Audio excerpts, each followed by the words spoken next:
तो उम्मीदवारों की घोषणा होने के बाद जेडीयू नेता लल्लन सिंह ने न्यूज 24 से खास बातचीत की है। आइए आपको सुनाते हैं लल्लन सिंह ने उम्मीदवारों की घोषणा के बाद, और उन्हें टिकट भी मिला है, उसके बाद क्या कुछ कहा है, सुनिए। जदयू के पूर्व राष्ट्रीय अध्यक्ष लल्लन सिंह इस वक्त हमारे साथ हैं। सर, ये बताइए, पार्टी ने एक बार फिर से मौका दिया है आपको, और मुंगेर लोकसभा क्षेत्र से उम्मीदवार बनाए गए हैं आप। हम अपने पार्टी के नेता आदरणीय नीतीश कुमार जी के प्रति आभार व्यक्त करते हैं कि फिर से उन्होंने एक बार हम पर भरोसा जताया है और मुझको मुंगेर से उम्मीदवार के रूप में उन्होंने नामित किया है। हम उसके लिए उनके प्रति आभार व्यक्त करते हैं। मुद्दा जो होगा वो आपका क्या होगा क्षेत्र में? अगर आप जाएंगे, लोकसभा चुनाव है, पिछली बार अगर बात करें तो एनडीए ने 39 सीट जीती थी, इस बार लक्ष्य जो है आप लोगों का 40 सीट है। मुद्दा मेरा सब दिन चुनाव में विकास रहता है, और विकास हमने सिर्फ मुद्दा नहीं रहता है। हम सिर्फ मुद्दा पर नहीं बात करते हैं, हमने सरजमीन पर विकास करके दिखाया है, हमने सरजमीन पर विकास उतारा है, और ये हर गांव तक हमने विकास की किरण और रेखा पहुंचाई है। तो इसलिए मेरा हर बार चुनाव में मुद्दा रहता है विकास, और इस बार भी मेरा चुनाव में मुद्दा होगा विकास। थोड़ा पब्लिक को कन्विंस करने में परेशानी होगी, क्योंकि आप लोगों ने बीच में पाला भी बदला है, तो वहाँ जाएंगे तो पब्लिक को कन्विंस करने में थोड़ी परेशानी होगी। कारण अगर इंडिया गठबंधन आज खड़ा है तो आप ही लोगों के बदौलत है। आपको मत फुटबॉल हो रहा है, देख नहीं रहे हैं? इंडिया गठबंधन में मत फुटबॉल हो रहा है। आप इंडिया गठबंधन के समर्थक हैं क्या? कोई कंफ्यूजन नहीं होता है, बहुत साफ है कि वहां कोई गठबंधन है ही नहीं, मत फुटबॉल है। काफ़ी मुश्किल हो रही है कांग्रेस को आरजेडी के साथ तालमेल बैठाने में। एक तरफ लालू प्रसाद यादव किसी को भी बुला के सिंबल बांटना शुरू कर रहे हैं, दूसरी तरफ अगर कांग्रेस की बात करें तो 10 सीटों पर अड़ी हुई है अभी भी। कांग्रेस से बात करिए जाके, कांग्रेस के नेता से और आरजेडी के नेताओं से।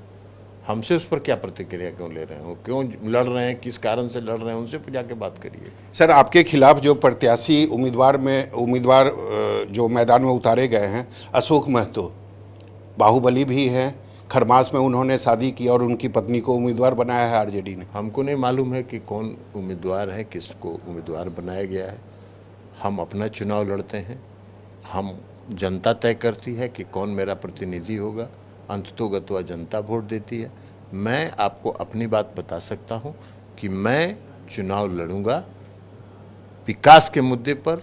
नीतीश कुमार जी का जो काम रहा है, नीतीश कुमार जी का जो संकल्प है, उस संकल्प।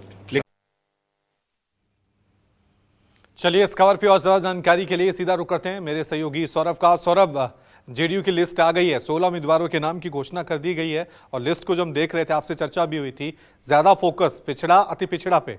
16 में से 11 उम्मीदवार पिछड़ा और अति पिछड़ा है।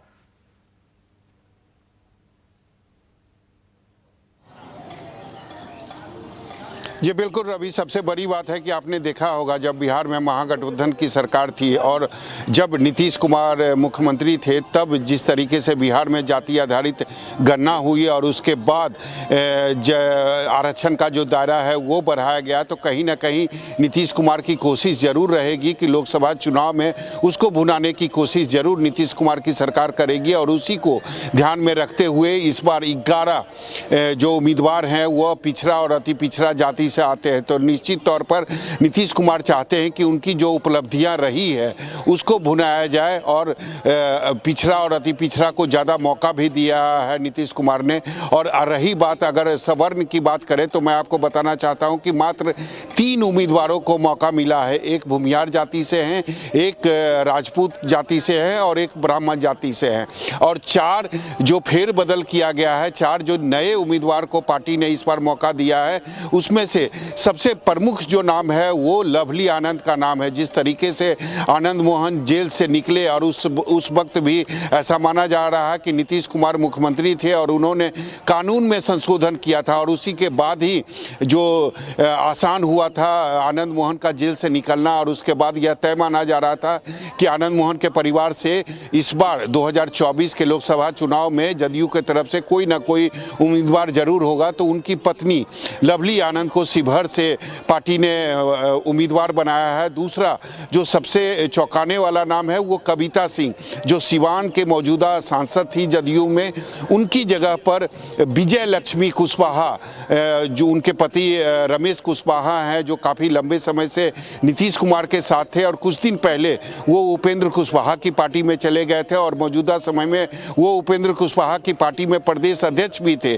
2 दिन पहले उन्होंने उपेंद्र कुशवाहा की पार्टी को छोड़ा और जदयू में वो शामिल हो गए और उनकी पत्नी को अब सिवान से उम्मीदवार बनाया गया है। और कविता सिंह, निश्चित रूप से कविता सिंह के जो फीडबैक आ रहे थे वो कहीं ना कहीं अच्छे नहीं थे, इसी कारण उम्मीदवार को बदला गया है। लेकिन नीतीश कुमार ये जरूर चाहते थे कि महिला उम्मीदवार जो हैं उनके जगह पर कोई महिला ही उम्मीदवार हो, इसीलिए विजय लक्ष्मी कुशवाहा को मैदान में उतारा गया है। दूसरा तीसरी अगर बात करें किशनगंज की सीट, जो कि इस बार जदयू के खाते में आई है, कारण 2 जो परिवर्तन हुआ है, गया और काराकाट की सीट जो जदयू ने छोड़ी है उसके बदले एक सीट जो है वो शिवहर की मिली है, जहां से लवली आनंद उम्मीदवार होंगी, और दूसरा सीट जो है वो किशनगंज की सीट मिली है, जहां से मुजाही आलम जो हैं वो इस बार नए हैं जिनको पार्टी ने मौका मिला है और वो किशनगंज के प्रत्याशी होंगे।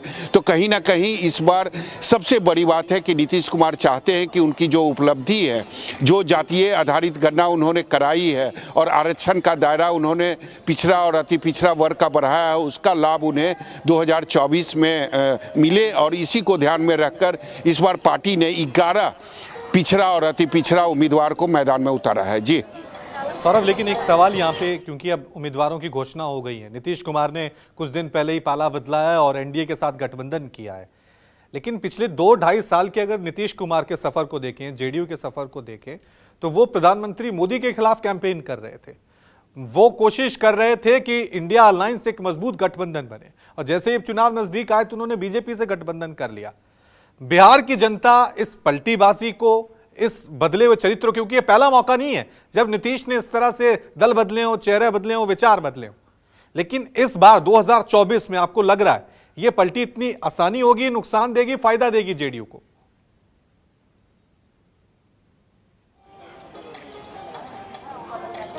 जी बिल्कुल रवि, सबसे बड़ी बात है कि ये तो चुनाव के बाद ही पता चलेगा कि जनता की रुख क्या होती है, लेकिन निश्चित तौर पर अगर जदयू जनता के बीच जाएगी तो उन्हें यह भी समझाने की कोशिश करेगी कि वो सबसे पहले अपने घर यानी बीजेपी के साथ भी थे और एनडीए में ही थे, और 2019 की अगर लोकसभा चुनाव की बात करें तो 2019 के चुनाव में भी नीतीश कुमार एनडीए के साथ ही थे।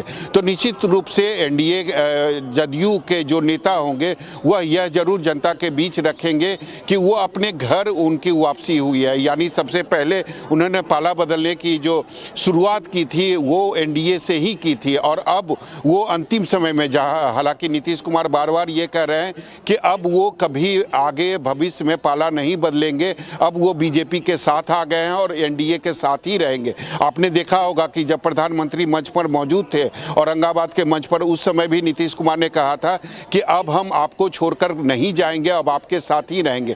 तो निश्चित रूप से जनता के सामने यह बातें रखी जाएगी कि जहां से हमने अपना सफर शुरू किया था वहीं मेरी वापसी हो गई है। और दूसरी तरफ नीतीश कुमार की जो उपलब्धि है, उनके नेता जरूर इस बात को जनता के सामने रखेंगे और यह बताने की कोशिश करेंगे कि 17-18 साल पहले बिहार की क्या स्थिति थी और अब बिहार की क्या स्थिति है। जो भी परिवर्तन हुआ है, जो भी विकास हुआ है, वो केवल और केवल नीतीश कुमार के कारण हुआ है। यह भी जनता को समझाने की कोशिश की जाएगी नीतीश कुमार के नेताओं के द्वारा। और पिछले जब नीतीश कुमार महागठबंधन में थे, हालांकि जरूर महागठबंधन भी इसका क्रेडिट लेने में जुटा हुआ है या लेने की कोशिश कर रहा है, लेकिन नीतीश कुमार ये भी बताएंगे कि हमारी सरकार में, यानी हम जब मुख्यमंत्री थे तभी हमने जाति आधारित गणना भी करवाया और जातीय जो आरक्षण का दायरा था उसको भी बढ़ाने का काम किया। बिहार में हमारी सरकार, जो हमारी सरकार क्या, विपक्ष हो सत्ता पक्ष हो,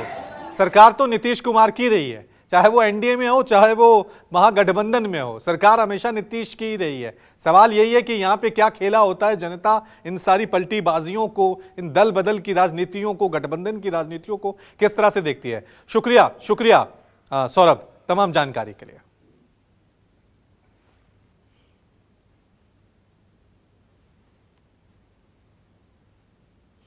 तो कौन कौन से उम्मीदवार हैं ये देखिए। जेडीयू जो आज उम्मीदवारों की घोषणा की है, मुंगेर से लल्लन सिंह, चंद्रेश्वर चंद्रवंशी जहानाबाद से लड़ रहे हैं और नालंदा से कौशलेंद्र कुमार हैं, गोपालगंज से डॉक्टर आलोक सुमन हैं, विजय लक्ष्मी कुशवाहा सिवान से लड़ेंगी, झंझारपुर से रामप्रीत मंडल को टिकट मिला है, कटिहार से दुलाल चंद गोस्वामी को जेडीयू ने अपना प्रत्याशी बनाया, वहीं मधेपुरा से दिनेश चंद्र यादव हैं, सुपौल से दिलेश्वर कामत हैं, सुनील कुशवाहा वाल्मीकि नगर और लवली आनंद को शिवहर से जेडीयू ने प्रत्याशी बनाया। किशनगंज की बात करें तो यहां पर मुजाहिद आलम है, पूर्णिया में संतोष कुशवाहा है और बांका में गिरधारी यादव हैं।